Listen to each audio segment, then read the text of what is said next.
Kementerian Kesihatan Malaysia ingin memaklumkan bahawa terdapat 113 kes yang telah pulih dan dibenarkan discharge pada hari ini. Ini menjadikan jumlah kumulatif kes yang telah pulih sepenuhnya daripada jangkitan COVID-19 dan telah discharge pada ward adalah sebanyak 2,108 kes, iaitu 45% daripada jumlah keseluruhan kes. Sehingga 12 April 2020 jam 12 tengah hari, terdapat 153 kes baru telah dilaporkan. Ini menjadikan jumlah kes positif COVID-19 di Malaysia adalah sebanyak 4,683 kes. Oleh itu, setelah kes kumulatif ditolak dengan kes discharge dan kematian, jumlah kes aktif dengan keboleh jangkitan COVID-19 adalah 2,499 kes. Mereka telah diasingkan dan diberi rawatan di hospital. Sehingga kini, seramai 66 kes positif COVID-19 sedang dirawat di unit rawatan rapi. Daripada jumlah tersebut, 37 kes memerlukan bantuan pernafasan.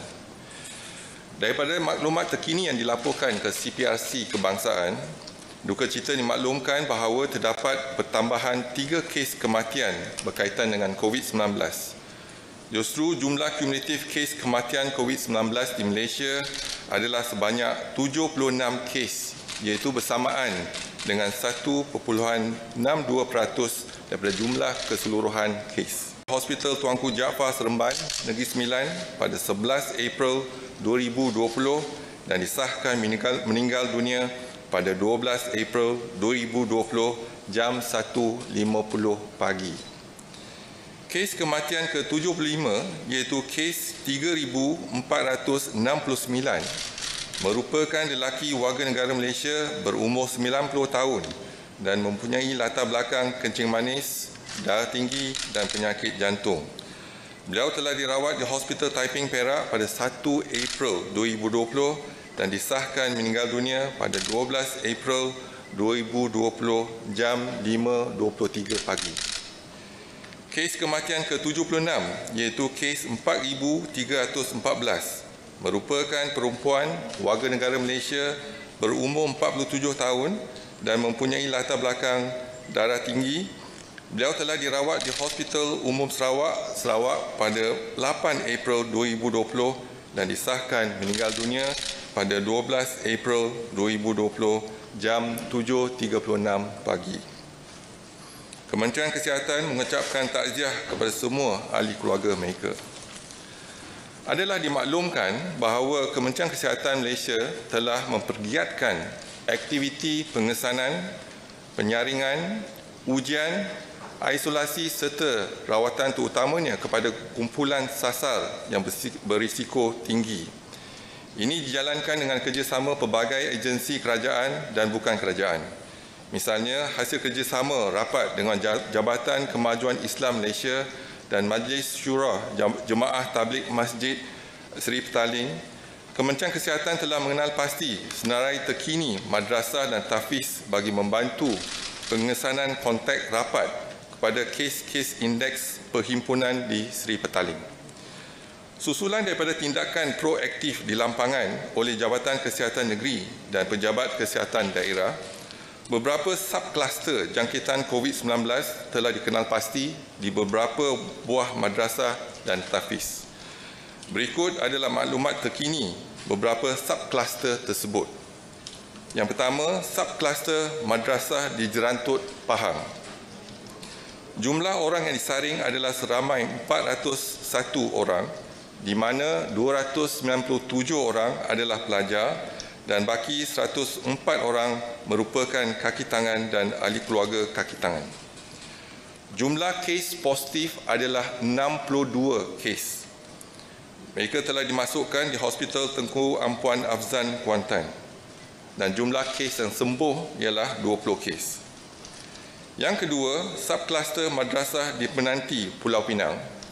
Jumlah orang yang disaring adalah seramai 291 orang, di mana 250 orang adalah pelajar dan baki 35 orang merupakan kaki tangan. Jumlah kes positif adalah 6, di mana 2 kes masih dirawat di Hospital Sultanah Bahiyah Al-Usta Kedah dan jumlah kes sembuh ataupun discharge adalah 4 orang. Yang ketiga ialah subkluster madrasah di Sungai Lui, Selangor. Jumlah orang yang disaring adalah seramai 282 orang, di mana 274 orang adalah pelajar dan baki 8 orang merupakan kaki tangan. Jumlah kes positif adalah 90 kes dan mereka telah dimasukkan ke Hospital Sungai Buloh dan Pusat Kusta Negara. Jumlah kes yang sembuh adalah 67 kes. Yang keempat ialah subkluster madrasah di Jasin, Melaka. Jumlah orang yang disaring adalah seramai 137 orang, di mana 122 orang adalah pelajar dan baki 15 orang merupakan kaki tangan. Jumlah kes positif adalah 37 kes dan mereka telah dimasukkan ke Hospital Melaka. Jumlah kes sembuh 1 orang. Kesemua kes positif telah diasingkan dan diberi rawatan.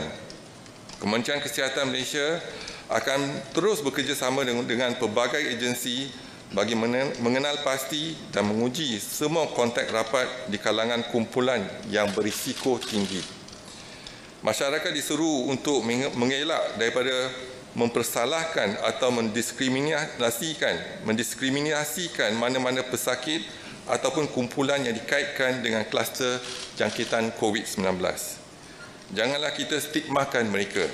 Apa yang penting adalah kita membantu, mengesan dan merawat jangkitan COVID di kalangan mereka yang terlibat. Orang awam dipohon untuk memberikan kerjasama kepada agensi-agensi terlibat dalam memerangi kejadian COVID-19 di Malaysia. Seperti dimaklumkan, tempoh 2 minggu akan datang ini adalah amat penting di mana kerjasama semua pihak adalah amat diperlukan bagi memastikan rantaian jangkitan COVID-19 dapat diputuskan. Kementerian Kesihatan Malaysia ingin menasihatkan orang ramai agar sentiasa mengamalkan tahap kebersihan yang tinggi pada setiap masa dengan kerap mencuci tangan dengan air dan sabun serta sentiasa amalkan jarak selamat iaitu sekurang-kurangnya 1 meter daripada orang lain. Sekian, terima kasih. Kalau ada apa-apa soalan.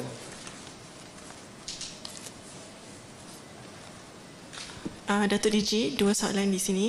Hari ini Persatuan Farmasi ada cadangkan untuk lanjutkan kontrak pegawai farmasi untuk bantu negara dalam perangi COVID-19 dan apa respon Datuk DG tentang ini? Dan kedua, sekiranya kontrak mereka tak dilanjutkan, adakah KKM mempunyai pegawai farmasi yang mencukupi untuk perangi COVID? Itu saja Datuk DG.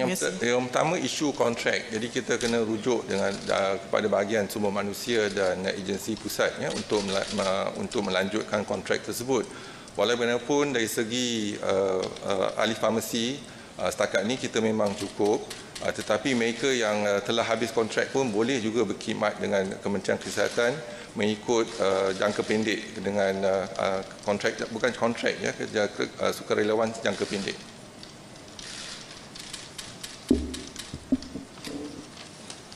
Okey, Datuk DG, saya ada satu soalan. Betul ke sekarang ni ada satu kajian mengenai tocilizumab untuk bersama dengan untuk mengesan kiranya keberkesanan ubat tersebut untuk penyakit pesakit COVID? Ada satu penelitian 2 hospital Kementerian Kesihatan kita telah laksanakan bersama kerjasama penyelidikan bersama dengan universiti, dan apa yang penting ialah yang kita kena lihat cara menjalankan penyelidikan tersebut di 4 hospital kalau tak silap saya, dan kita harapkan mereka mematuhi SOP ataupun tata cara menjalankan penyelidikan, dan semoga mereka dapat hasil-hasil penyelidikan yang dapat bermanfaat kepada Kementerian Kesihatan. Datuk Seri, difahamkan mereka yang telah kembali daripada luar negeri yang telah dikuarantin ada lebih 12,000. Adakah KKM ada mengesan kes positif di kalangan mereka di kuarantin yang kembali daripada luar negara? Terima kasih. Setakat ini memang kita belum ada kes-kes yang didapati positif, tetapi memang ada 12,000 kita telah kuarantinkan, sama ada di hotel ataupun pusat kuarantin Institut Latihan Awam. Tetapi kita kena menunggu selama 14 hari dan kita akan melaksanakan ujian test hari ke-13. Dato', I've got 2 questions here. Can I get an update on the clusters data, like the Italy cluster, the Bangi wedding, Kuching Church, and the Tabligh sub-cluster in Rembau? Okay. How many have been screened, tested, how many pending, and how many positive and negative? And the other question is about the PKNS flat in Kampung Baru, which has stricter controls. How many more buildings are like this, and where are they? Okay, I answer the second question first. There's one death yesterday related to PKNS flat. Therefore, we are doing our active case detection over the area, basically in the vicinity. More important is that rest assured that our pejabat kesihatan daerah is taking action on that. With regards to the extended or enhanced MCO, di Keluang jumlah kes disaring ialah 3,486 orang. Jumlah kes positif di Keluang ada pertambahan 10 kes, iaitu 193 kes. Bandar Baru Ibrahim Majid 155 kes dengan pertambahan 10 kes.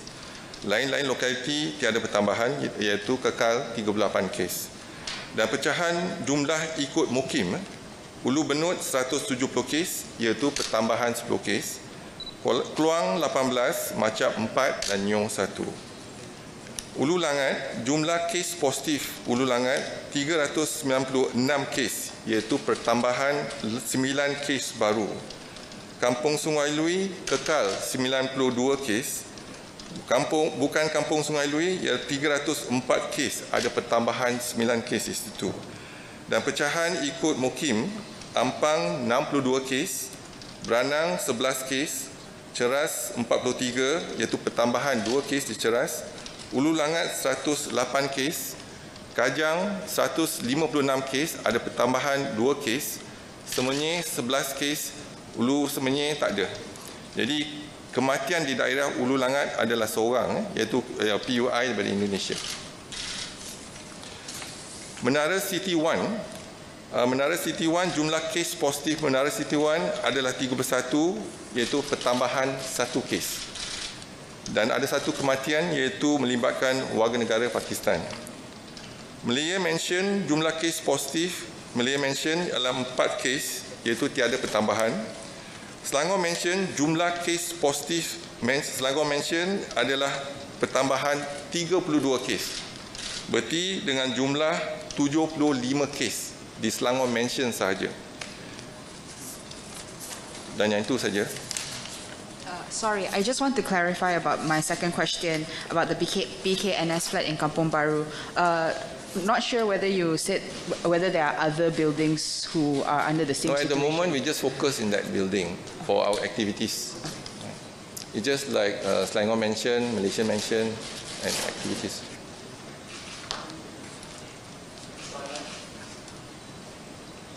Datuk, yang subcluster ni, adakah sebab Sungai Lui antara 4 tu Sungai Lui saja yang dalam kawasan PKPD kan?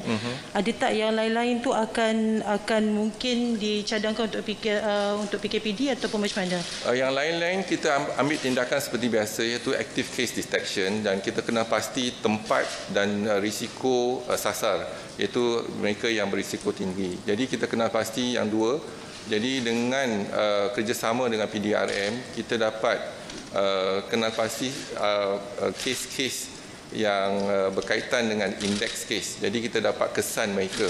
Jadi apabila kita dapat berjaya kesan mereka, kita akan melaksanakan ujian dan pengasingan dan seterusnya memberi rawatan kepada mereka yang positif. Yang negatif kita akan asingkan untuk kuarantin. Yang ni semua live in ya Datuk? Dia memang tinggal di kawasan Nurul Madrasah? Memang tinggal di sana. Datuk, ada perkembangan tak mengenai usaha untuk mencari vaksin untuk COVID yang telah kita lakukan sekarang ni? Mesin? Untuk vaksin? Vaksin. Setakat ni vaksin kita masih dalam penyidikan. Jadi mungkin memakan masa, tempoh ni difahamkan lebih kurang setahun baru kita dapat. Jadi banyak kajian telah dilaksanakan oleh WHO, juga CEPI, CEPI dan juga beberapa pertubuhan antarabangsa. Jadi sama-samalah kita tunggu dan harap. Setakat ni kita ada lebih kurang 12 sakit yang telah tampil sampai, dan sebelum kita ambil darah dari pesakit tersebut, kita kena beri kaunseling dan kita kena laksanakan ujian-ujian jangkitan kuman daripada pesakit ataupun ujian COVID dan jangkitan kuman yang lain. Kita kena pastikan tidak ada, dan setelah memberi kaunseling kepada mereka, kita akan rujuk mereka ke pusat darah negara dan kita akan ambil darah dan kita akan laksanakan kajian tersebut. Dan sekarang ini kajian masih peringkat yang awal, jadi kita kena lihat dulu, mungkin akan memakan masa sebelum kita dapat satu bukti-bukti yang cukup untuk kita gunakan. Bagaimanapun apa yang kita gunakan ialah plasma. Plasma memang fresh frozen plasma, contohnya memang kita boleh guna untuk pesakit yang COVID. Tetapi yang kita lihat adalah kandungan antibody, IgM, IgG dan sebagainya.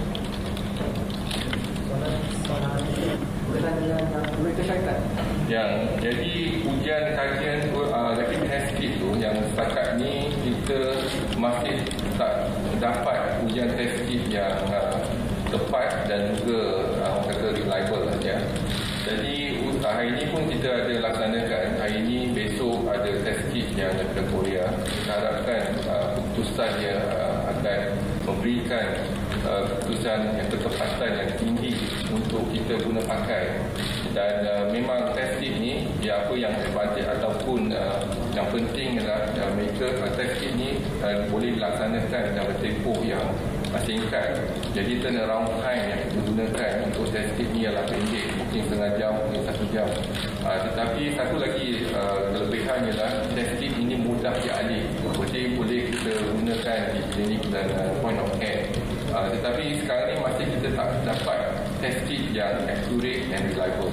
Jadi kita harap sehari 2 ni kalau ada data dan sebagainya. Yang test kit daripada Amerika Syarikat masih kita sedang lihat. Tetapi ada isu sebab pembuatan daripada Malaysia ke Pulau Pinang, tetapi reagent daripada Taiwan. Jadi kita kena hubungi Taiwan untuk dapatkan reagent tersebut, dan juga kelulusan daripada IT yang daripada Amerika Syarikat. Jadi kita kena dapatkan kelulusan daripada syarikat tersebut. Okay, last question. Okay. Dato' tadi mengenai yang saya tahu peringkat awal lagi yang vaksin tu kan, tapi adakah termasuk sekali dengan kajian bersama dengan UM tu, dan juga kenapa tocilizumab tu yang berbeza? Dua, yang tu vaksin, satu ialah vaksin, satu ialah ubat. Ubat yang kita ada ialah kajian daripada UM. Satu, kita juga ada kajian solidarity trial daripada United WHO, yang mana kita lihat ubat-ubat yang lain.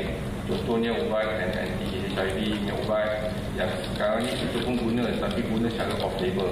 Juga hydrochloroquine dan sebagainya. Jadi banyak ubat-ubat kita telah kenal pasti dan kita akan melaksanakan yang tersebut. Jadi satu ialah kajian vaksin, satu ialah kajian ubat. Jadi kalau kita lihat, kalau vaksin kita dapat kesan, kita akan gunakan vaksin untuk meningkatkan antibody pada setiap orang kalau kita ada vaksin tersebut.